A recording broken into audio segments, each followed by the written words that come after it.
Bismillahirrahmanirrahim. Assalamualaikum warahmatullahi wabarakatuh. Halo, apa kabar? Semoga dalam keadaan sehat selalu.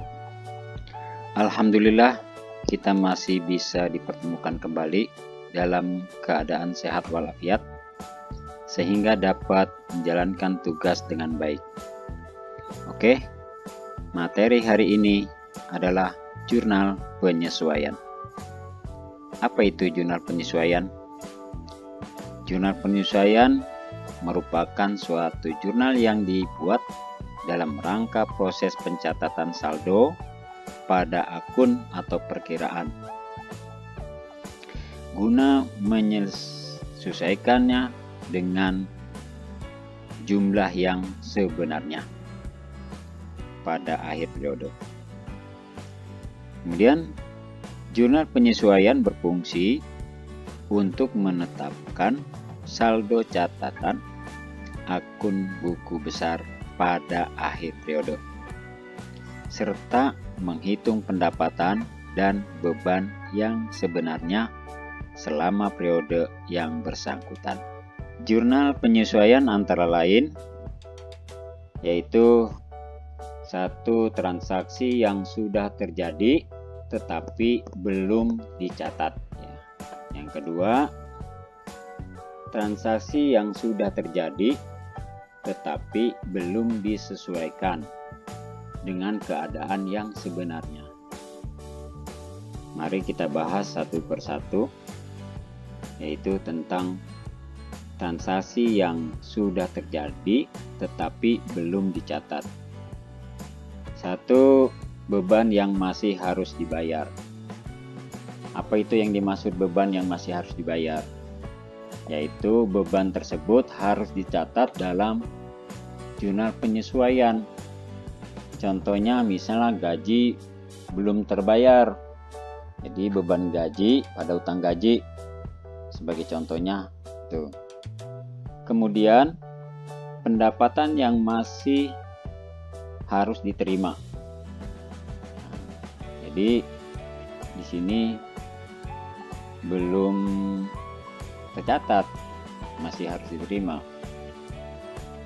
Kemudian penyusutan aktiva tetap. Penyusutan aktiva tetap ini aset tetap perusahaan memiliki masa manfaat atau umur ekonomis lebih dari 1 tahun. Oleh karena itu, harga perolehan aset tetap harus dialokasikan secara tepat selama umur ekonomisnya. Manfaat ekonomis yang sudah dirasakan dalam satu periode akuntansi harus dicatat sebagai beban penyusutan. Beban penyusutan dikumpulkan dalam satu akumulasi penyusutan sampai masa manfaat ekonomis aset habis atau tersisa sesuai nilai residunya. Apa itu residu? Residu adalah nilai sisa setelah disusutkan. Kemudian kita lanjutkan kepada transaksi yang sudah terjadi tapi perlu disesuaikan karena tidak sesuai dengan keadaan yang sebenarnya. Contoh di sini misalnya beban dibayar di muka. Beban dibayar di muka.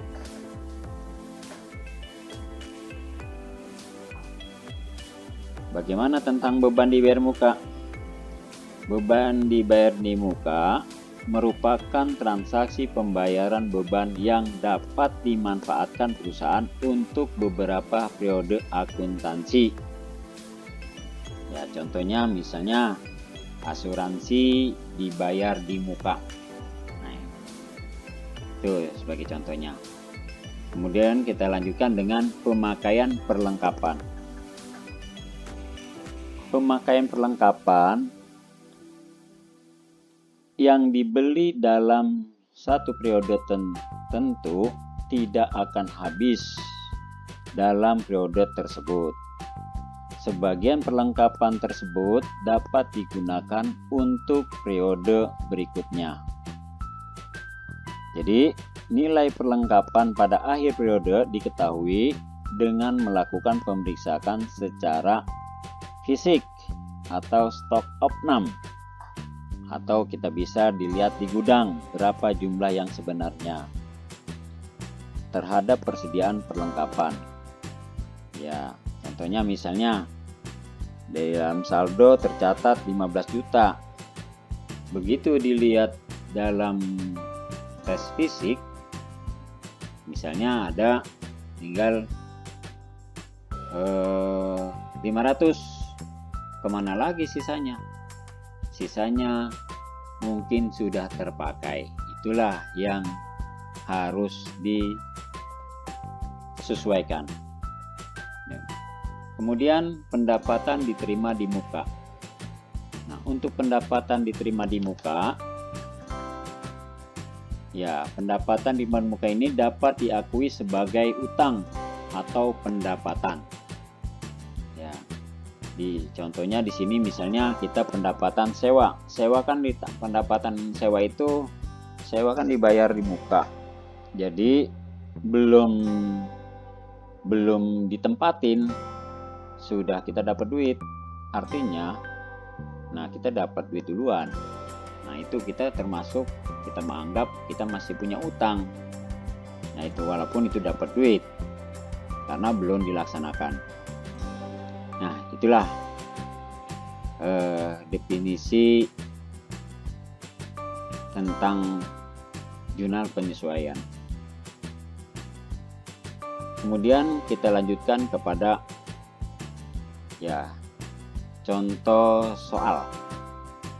Kita masuk kepada contoh soal. Secara teori tadi sudah.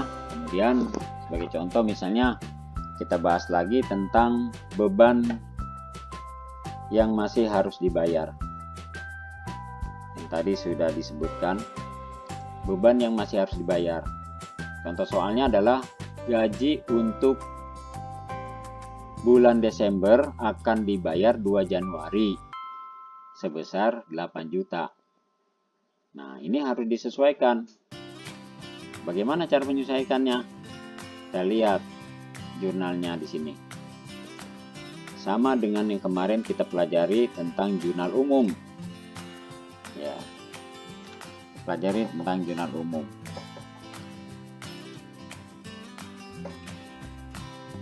Nah, kita lihat di sini jurnalnya adalah beban gaji. Ya, beban gaji pegawai pada hutang gaji. Nah, ini 8 juta. Nah, kita tulis dengan keadaan begini. Ya, kemudian contoh yang kedua, misalnya di sini pendapatan yang masih harus diterima. Pendapatan yang masih harus diterima. Ini contohnya misalnya pendapatan bunga di bulan Desember. Ya, akan diterima 2 Januari misalnya.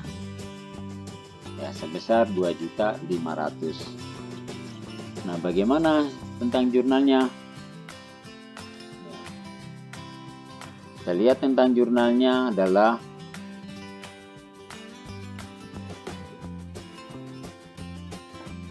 piutang bunga pada pendapatan bunga, yaitu Rp2.500.000. Kenapa kita tulis piutang bunga? Karena duitnya belum terima. Iya, artinya duit kita masih ada di orang.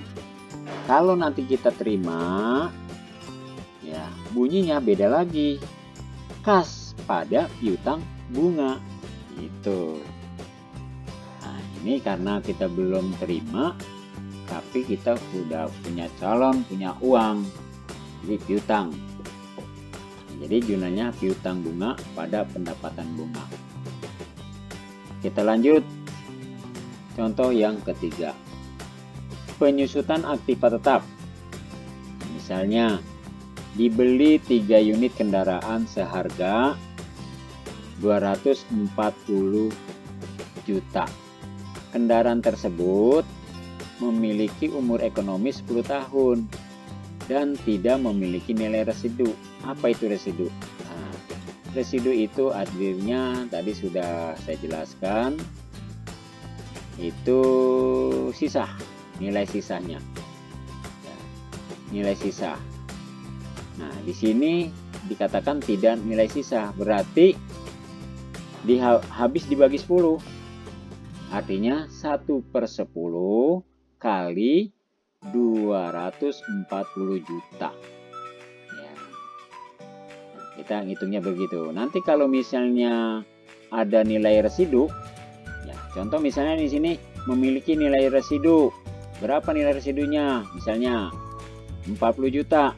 Ya, kalau nilai residunya 40 juta, berarti ya, nah ini 1/10 kali ya, dalam kurung 240 juta diambil 40 juta.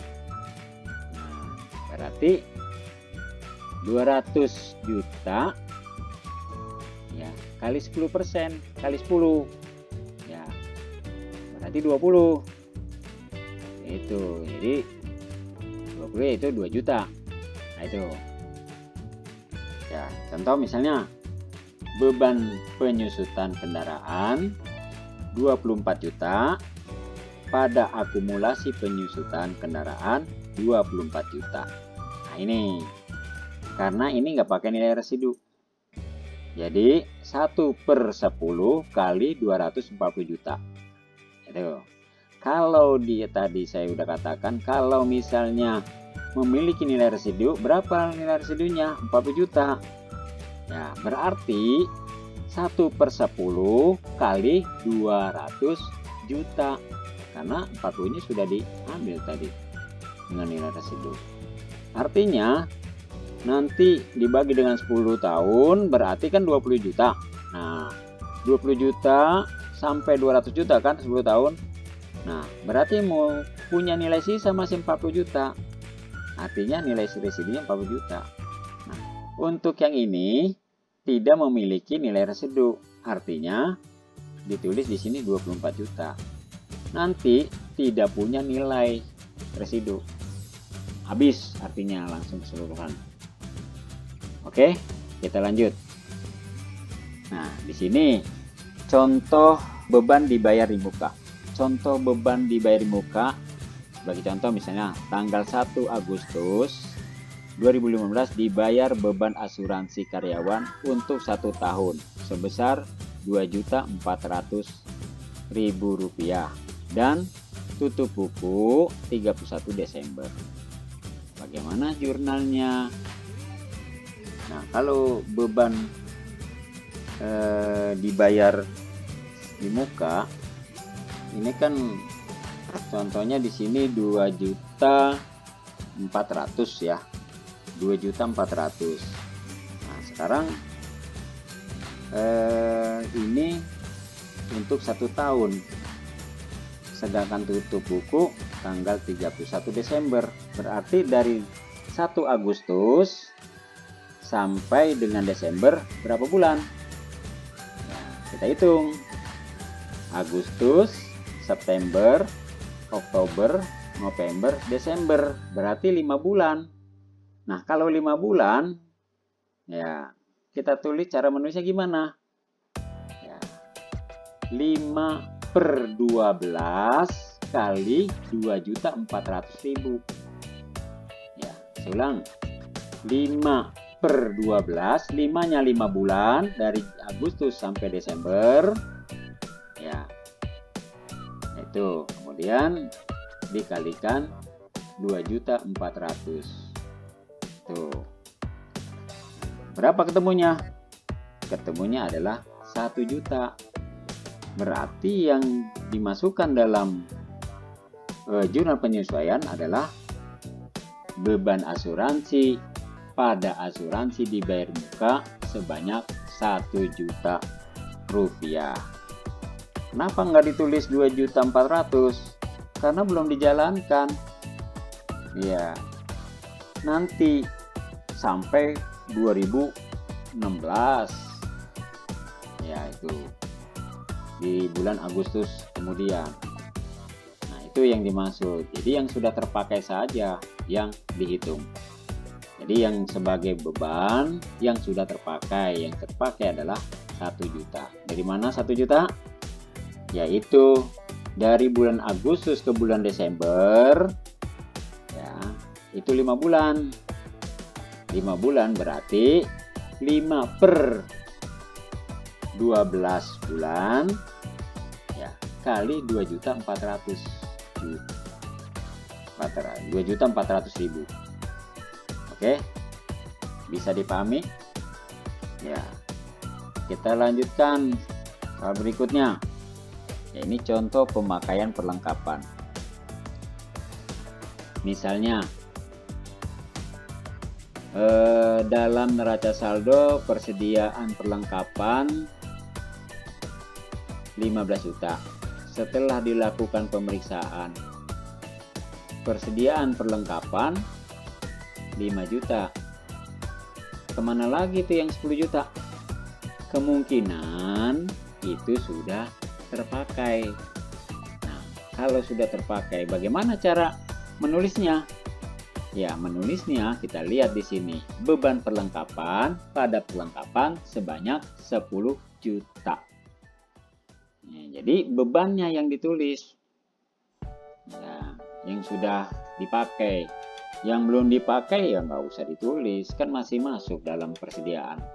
Sisanya kan 5 juta. 5 juta buat kapan nulisnya? Nanti setelah bulan Desember, di tanggal Januari, di bulan Januari lagi sampai berikutnya. Nah, itu yang dimaksud. Nah, kemudian yang soal yang keenam. Nah, ini contoh soal untuk pendapatan diterima di muka. Contoh pendapatan diterima di muka, misalnya tanggal 1 Agustus. Ini kebetulan saya sesuaikan saja supaya nanti nggak banyak mikir lagi.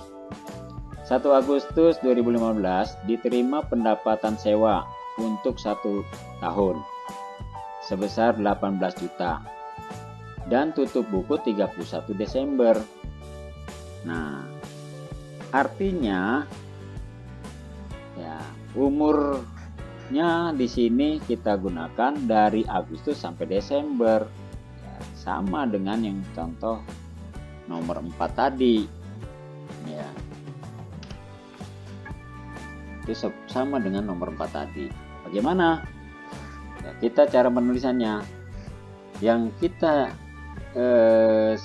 sesuaikan adalah 5 per 12 kali 18 juta. Berapa? Yaitu 7.500.000.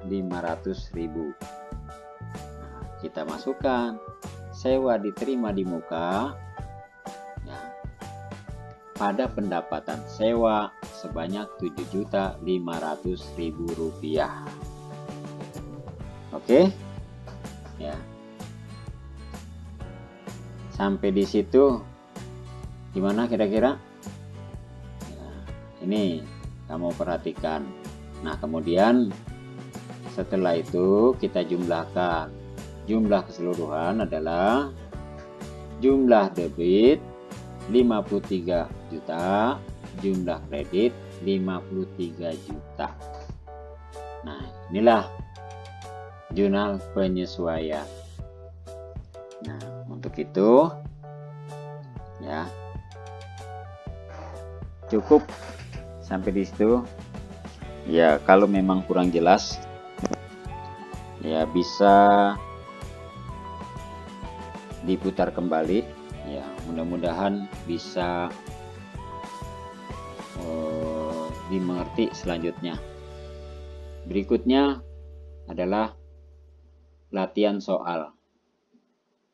Nah, latihan soal ini jurnal penyesuaian per 31 Juli 2015. Nah, ini bisa dibaca dalam neraca saldo persediaan perlengkapan 250.000. Setelah dilakukan pemeriksaan, persediaan perlengkapan hanya ada 200.000. contohnya modelnya sama dengan tadi tuh ya. Ini sengaja saya buat dari contoh soal sampai latihan supaya mudah memahami ya.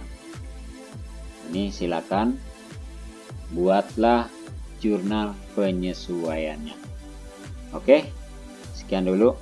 Assalamualaikum warahmatullahi wabarakatuh. Jangan ditunda-tunda ya.